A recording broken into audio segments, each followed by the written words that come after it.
Isang kriminal na umiiwas sa hustisya si dating Congressman Saldico. Ayon kay Presidential Son at Ilocos Norte, 1st District Representative Sandro Marcos.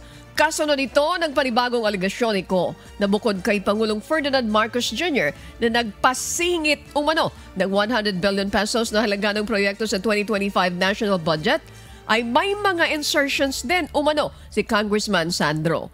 Nagkakahalagaan niya ito ng nasa 50.9 billion pesos mula sa 2023 hanggang 2025. Pero babala ni Representative Marcos sa publiko, walang kredibilidad si Ko na layon anyang pabagsakin ng gobyerno para maabsuelto siya sa kanyang mga krimen. Destabilisasyon at hindi revelasyon ang mga akusasyon nito ayon sa Presidential Son.